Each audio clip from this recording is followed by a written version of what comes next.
Hello friends, എല്ലാവർക്കും പുതിയൊരു വീഡിയോയിലേക്ക് സ്വാഗതം. ഇന്നത്തെ കഥയിൽ വന്ദന വിക്രമിന്റെ കാര്യങ്ങളൊക്കെ ഓർക്കുകയാണ്.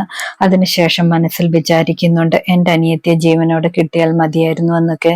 ചന്ദ്രിക അപ്പോൾ അവിടേക്ക് വരുന്നുണ്ട്. ചന്ദ്രിക ചോദിക്കുന്നുണ്ട്, എല്ലാവരും ഭയങ്കര സന്തോഷത്തിലാണല്ലോ, വന്ദന മാത്രം എന്താ വിഷമിച്ചിരിക്കുന്നു എന്നൊക്കെ ചോദിക്കുന്നു.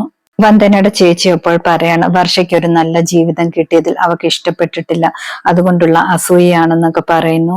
ചന്ദ്രിക അപ്പോൾ വന്ദനയുടെ ചേച്ചിയെ വഴക്ക് പറയുകയാണ്, അസൂയൊന്നും വന്ദനയ്ക്കില്ല, അതൊക്കെ നിനക്കാണുള്ളതെന്നൊക്കെ പറയുന്നു. വന്ദന നല്ല കുട്ടിയാണെന്നൊക്കെ പറയുന്നുണ്ട്. അത് കേൾക്കുമ്പോൾ വന്ദനയുടെ ചേച്ചി പറയുന്നുണ്ട്, നല്ലവളായിട്ടാണോ അവള് കെട്ടാച്ചരക്കായിട്ട് ഇവിടെ നിൽക്കുന്നതെന്നൊക്കെ ചോദിക്കുന്നു. ചന്ദ്രികയ്ക്ക് ദേഷ്യം വന്നിട്ട് അടിക്കാൻ ചെല്ലുന്നുണ്ട്. ആ സമയത്ത് വന്ദന തടയുന്നുണ്ട്. വന്ദന പറയുന്നുണ്ട്, ഞാൻ എന്റെ അനിയത്തിയുടെ വിവാഹം നടക്കല്ലേ എന്ന് പ്രാർത്ഥിച്ച മഹാപാപിയാണ്, എന്റെ ഭാഗത്താണ് തെറ്റെന്നൊക്കെ പറഞ്ഞ് വന്ദന കരയുന്നു. സമയത്ത് സുചിത്രയും ഹരിതയും പറയുന്നുണ്ട്, വന്ദന അങ്ങനെയൊന്നും ആഗ്രഹിക്കത്തില്ലെന്ന് ഞങ്ങൾക്കറിയാം, വേറെ എന്തോ പ്രശ്നമുണ്ട്, അമ്മ തന്നെ ചോദിച്ച് മനസ്സിലാക്കെന്ന് പറഞ്ഞിട്ട് അവരൊക്കെ അവിടെ നിന്നും പോകുന്നുണ്ട്. ചന്ദ്രിക വന്ദനയോട് ചോദിക്കുന്നുണ്ട്, മോൾക്ക് എന്തു പറ്റിയതാണെന്ന്. വന്ദന പക്ഷെ ഒന്നും പറയുന്നില്ല, അമ്മയെ കെട്ടിപ്പിടിച്ച് കരയുകയാണ്. ശേഷം കാണിക്കുന്നത് കുറുപ്പിനെയാണ്. കുറുപ്പ് സെക്രട്ടറിയോട് പറയുന്നുണ്ട്, നമ്മൾ വന്ദനെ തട്ടിക്കൊണ്ടു പോകാൻ വേണ്ടി ആളെ വിട്ടിരുന്നില്ലേ, ആ സമയത്ത് കുട്ടിയെ തട്ടിക്കൊണ്ടു പോകാനും ഒരു കൊട്ടേഷൻ സംഘം വന്നല്ലോ എന്ന് പറയുന്നു. ശരിക്കും അതാരായിരിക്കും പറഞ്ഞു വിട്ടതെന്നൊക്കെ ചോദിക്കാണ്. വല്ല പിള്ളാരെ പിടുത്തക്കാരാണോ അതോ ഇനി ദിയയുടെ ബന്ധുക്കളാണോ എന്നൊക്കെ സംശയമുണ്ടെന്നൊക്കെ പറയുന്നു. എന്തായാലും താൻ അതൊന്ന് കണ്ടുപിടിക്കണമെന്ന് സെക്രട്ടറിയോട് പറയാണ്. പെട്ടെന്ന് ജിതേന്ദ്രൻ അവിടേക്ക് വരുന്നുണ്ട്. ജിതേന്ദ്രൻ പത്രത്തിലെ വാർത്ത കാണിച്ചിട്ട് പറയാണ്, കൊട്ടേഷൻ സംഘം ഒരുപാട് ഇറങ്ങിയിട്ടുണ്ടെന്നൊക്കെ, ആൾക്കാരെയൊക്കെ തട്ടിക്കൊണ്ടു പോകുന്നുണ്ടെന്ന് പറയുന്നു. കുറിപ്പപ്പോൾ ദേഷ്യപ്പെടുകയാണ്, ഈ വാർത്തയാണോ ഇപ്പൊ വായിക്കാനുള്ളതെന്നൊക്കെ പറഞ്ഞിട്ട്.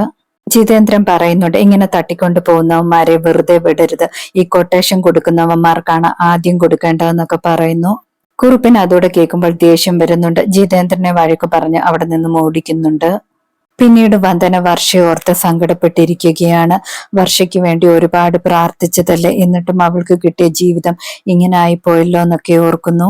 ആ സമയത്ത് ദിയ അവിടേക്ക് വരുന്നുണ്ട്. ദിയ ചോദിക്കുന്നുണ്ട്, വന്ദന അമ്മയ്ക്ക് ഞാൻ ഇവിടെ താമസിക്കുന്നത് ഇഷ്ടമാകുന്നില്ല, ഞാൻ വേണമെങ്കിൽ രാഗി ആന്റിയുടെ വീട്ടിൽ പോയി താമസിച്ചോളാം, എത്ര ജോലി വേണമെങ്കിലും ചെയ്തോളാം, എത്ര വഴക്ക് വേണമെങ്കിലും കേട്ടോളാം, എന്റെ വന്ദന അമ്മയുടെ സന്തോഷത്തിന് വേണ്ടി എന്നൊക്കെ പറയുന്നു. വന്ദന അപ്പോൾ പറയുന്നുണ്ട്, മോളെ ഇവിടെ ആർക്കാണ് ഇഷ്ടമല്ലാത്തത്, എല്ലാവർക്കും മോളെ ഇഷ്ടമല്ലേ, മോളുടെ ആരും ഇവിടെ മോശമായിട്ടൊന്നും പെരുമാറുന്നില്ലല്ലോ എന്നൊക്കെ പറയുന്നു. പിന്നെന്തിനാണ് മോൾ ഇങ്ങനെയൊക്കെ പറയുന്നത്, മോൾ എപ്പോഴും എന്റെ കൂടെ തന്നെ വേണമെന്നൊക്കെ പറയുന്നു. മോൾ എങ്ങോട്ടും ഇനി ഓടിപ്പോകരുത് എന്നൊക്കെ വന്ദന പറയാണ്. ദി അപ്പോൾ പറയുന്നുണ്ട്, ഞാൻ ഇനി എങ്ങോട്ടും ഓടിപ്പോകത്തില്ല, അങ്ങനെ ഓടിപ്പോയാലും എന്നെ പിച്ചക്കാർ പിടിച്ചു കൊണ്ടുപോയാലും ജഗൻ അങ്കിൾ ഇനിയും എന്നെ രക്ഷിക്കാൻ വരത്തില്ല, വന്ദനാമ്മ ഒരുപാട് ദേഷ്യപ്പെട്ടില്ല എന്നൊക്കെ പറയുന്നു. ജഗൻ അങ്കിൾ ഒരുപാട് പാവമ, നല്ല അങ്കിളാണെന്നൊക്കെ പറയുന്നു. വന്ദന അപ്പോൾ പറയുന്നുണ്ട്, മോൾക്കിപ്പോ ആ കാര്യത്തെ കുറിച്ചൊക്കെ സംസാരിച്ചാൽ മനസ്സിലാകില്ല, മോള് വലുതാകുമ്പോഴെല്ലാം പറഞ്ഞു തരാമെന്നൊക്കെ പറയുന്നു. ദിയമോൾ വന്ദനയോട് വീണ്ടും ചോദിക്കുകയാണ്, ജഗൻ അങ്കിളെ വന്ദന അമ്മയ്ക്ക് ഇഷ്ടമാണോ എന്ന്. വന്ദന പറയുന്നുണ്ട്, അതൊക്കെ പിന്നീട് സംസാരിക്കാം, മോള് രാവിലെ തൊട്ട് ക്ഷീണിച്ചിരിക്കുകയല്ലേ, കിടന്നുറങ്ങാനെന്നൊക്കെ പറഞ്ഞിട്ട് ഉറക്കുകയാണ്. വന്ദന റൂമിന് വെളിയിലേക്ക് വരുമ്പോൾ ചന്ദ്രികയും മുത്തശ്ശിയും കൂടി ഇരുന്ന് സംസാരിക്കുന്നത് കേൾക്കുന്നു. മുത്തശ്ശി പറയുന്നുണ്ട്, വർഷയുടെ വിവാഹം കഴിഞ്ഞതോടുകൂടി ചന്ദ്രികയുടെയും മാധവന്റെയും മുഖത്ത് സന്തോഷം വന്നെന്നൊക്കെ. മുത്തശ്ശി പറയുന്നുണ്ട്, പ്രകാശന്റെ കാര്യം ഓർത്ത് നമുക്ക് പേടിക്കണ്ട, അവൻ പണം എങ്ങനെയായാലും ഉണ്ടാക്കിക്കോളും, പിന്നെ മനോജിന്റെ കാര്യത്തിലാണെങ്കിൽ വിക്രം സഹായിക്കുമെന്നും പറയുന്നു. വർഷയുടെ ജീവിതം എന്തായാലും നന്നായിട്ട് പോകുമെന്നൊക്കെ മുത്തശ്ശി പറയാണ്. ചന്ദ്രിക അപ്പോൾ സങ്കടത്തോട് പറയുന്നുണ്ട്, എന്റെ വന്ദന മോളെ കുറിച്ച് ഓർത്തിട്ടാണ് എനിക്ക് സങ്കടമെന്ന്. മുത്തശ്ശി അപ്പോൾ പറയുന്നുണ്ട്, വന്ദനയുടെ കാര്യം ഓർത്ത് വിഷമിക്കേണ്ട, എല്ലാവരും കൂടെ ചേർന്ന് വന്ദനയ്ക്കും ഒരു നല്ല ജീവിതം ഉണ്ടാക്കി കൊടുക്കുമെന്നൊക്കെ പറയുന്നു. വന്ദന അവിടെ നിന്നും വിഷമത്തോടെ പോവുകയാണ്. വന്ദന വിചാരിക്കുകയാണ്, ഇവരോടൊന്നും ഒരു കാര്യവും തുറന്നു പറയാൻ പറ്റത്തില്ലെന്നൊക്കെ. എന്തായാലും പ്രകാശ് ഏട്ടനോടും മനോജിനോടും കാര്യങ്ങളെല്ലാം തുറന്നു പറയാമെന്ന് വന്ദന വിചാരിക്കുകയാണ്. വന്ദന മനോജിന്റെ പ്രകാശിന്റെയും അടുത്തേക്ക് ചെല്ലുമ്പോൾ രണ്ടുപേരും കൂടെ സിഗരറ്റ് വലിച്ചുകൊണ്ടിരിക്കുകയാണ്.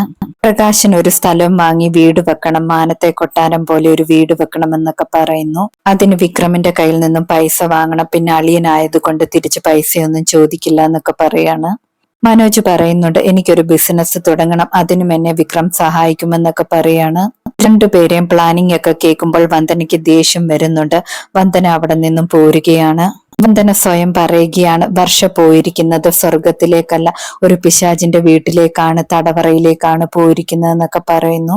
വന്ദന സ്വയം അങ്ങനെ പറഞ്ഞുകൊണ്ട് ദേഷ്യത്തോടെ അവിടെ നിന്നും പോകുന്നു.